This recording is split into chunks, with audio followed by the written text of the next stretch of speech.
Good afternoon, everyone. We are from Group 3. Before we start our discussion, I would like to introduce our member. The Group 3 consists of 6 members.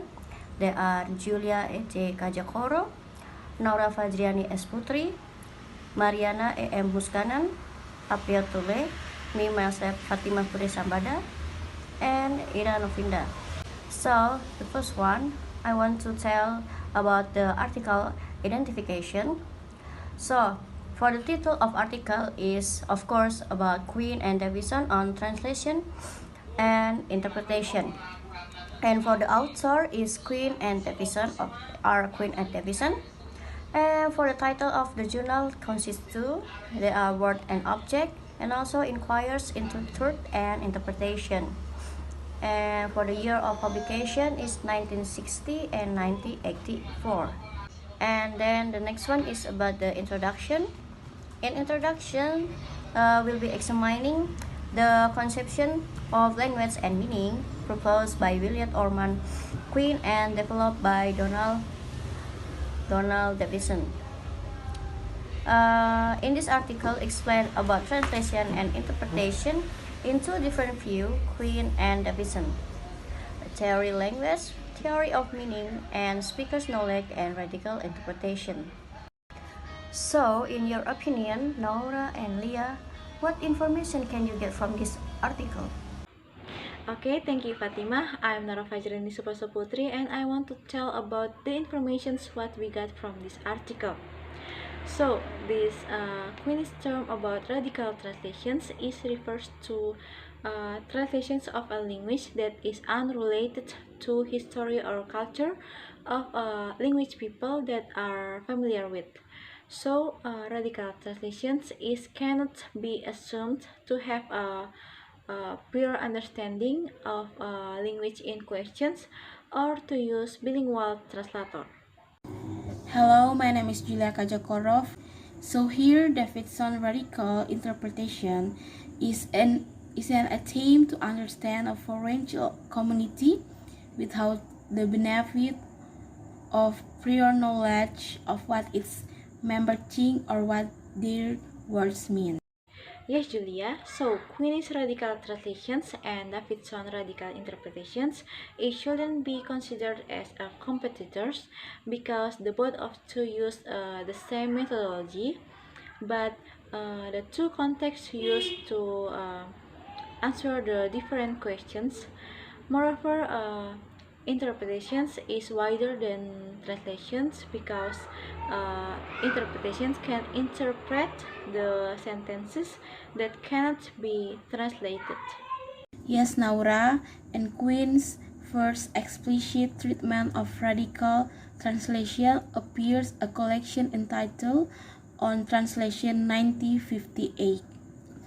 This may be responsible for 40 claims that Quine and Davidson developed a philosophy of field linguistics on which their entire philosophy worldly point of view. Other commentators have complained the radical translations and radical interpretations have a little to do with the actual procedure of linguists, anthropologists, and archaeologists used in interpreting unfamiliar language, practice, and text. Some people might also wonder how such a particular phenomenon could be the focus of so much philosophical attention and the keystone of two important philosophical systems. And I think that's all, and that's enough for this article summary, and I return to the moderator, please. So, how about you, Elsa? What do you think? My name is Mariana Muskanan.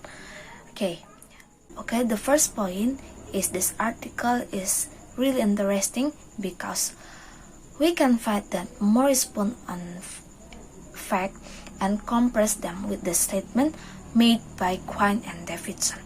We can find it in the article that Morris wasn't only giving rootless assumption. He also tried to find if the implementation of the do statement can be found.